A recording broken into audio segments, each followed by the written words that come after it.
Listen, we are backstage at UFC Charlotte, and this man is becoming one of my favorite interviews. Mr. Ian Garry, he's always dressed to the nines. I made the mistake last time we were at the John Jones pay-per-view. I said I was standing with Cameron Simon, and I was like, I don't know, Cameron Simon might be the best dressed. And Ian said, don't you ever fucking say that again. So I will say the best dressed man in the building is standing right next to me. Bro, I do my shit right.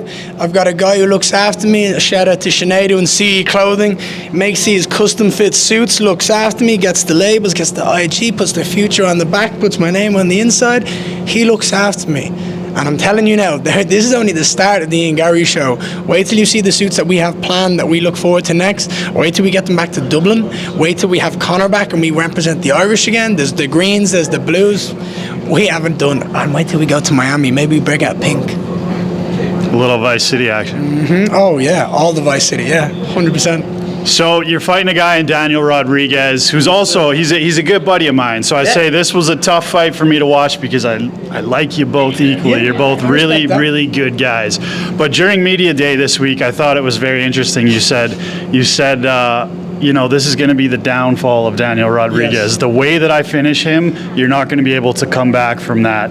And a lot of people might take that as cocky, but I mean, what can they say now that you go out there and you finish him like that, right? Well, that's the exact thing, is a lot of people don't see what I see. A lot of people aren't in my shoes. They aren't looking at it the way I'm looking at it. They're not assessing another human being who's trained to try and do exactly what I did to him tonight to me.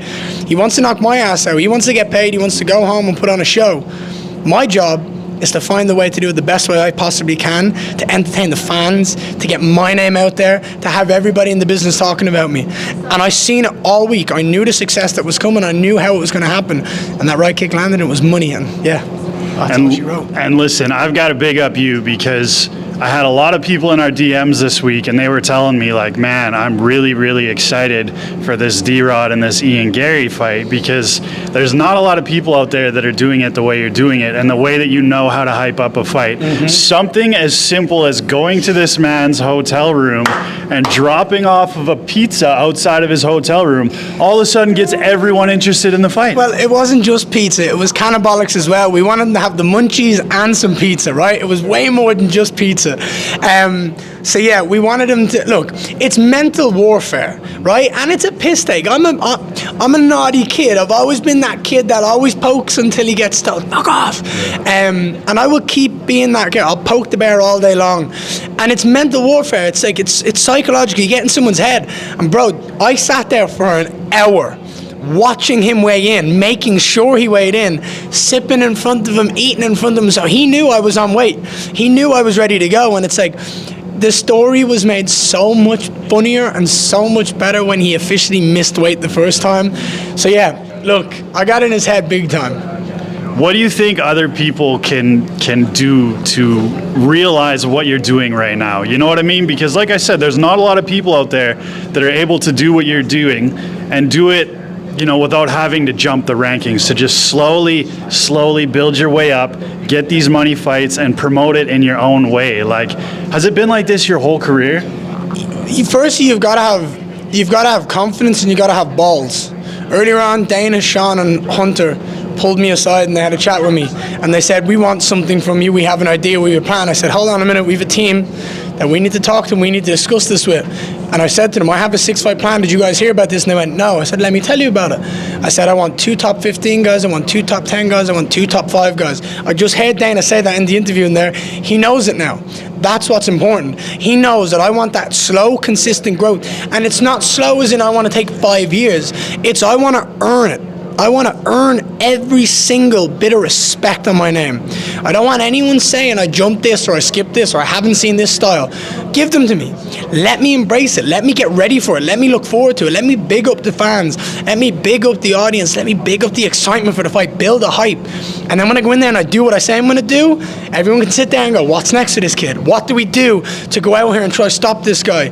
Because the answer is nothing. The answer is nothing right now. I'm telling you, there's no one or nothing that can stop me.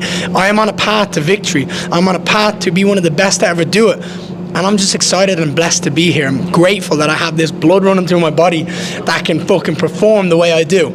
I'm blessed. And to answer your question specifically about how I do it and having confidence, You got to find the right people around you that help you stick to your goals, help you stick to your point. I have someone there, like, for example, Dana could have said, we want you on this card. I'm in, 100%. It's like, no. Let me talk to my team. Let me discuss this because they want what's best for me just as much as I do. And they'll help me so much more than I will ever do because my goal is fight, win, win, win. They're like, hold on a second. Let's get you what you earn. Let's get you what you deserve. Let's make sure everything is in the right place at the right time and you're not going in there injured. You're not going in there unready. That's what's important. You got to be ready for everything and have a team that supports you just as much as you do. Now, I got to ask, because we were kind of back and forth near the ending. We saw the finish, but did you do the celebration tonight? You said you were only going to do it when you finish, guys, right? Yeah. Do you know what? I didn't do it, and the reason I didn't do it, and I'll give you the very simple answer, was I knew how much it would hype me up, and I didn't want to get beep on ABC. That was the main thing. I didn't want to get blown up, and it's like, okay, I got to calm myself down. I even said DC, I said, slap me in the back of the head if you think I'm going to curse. Just back.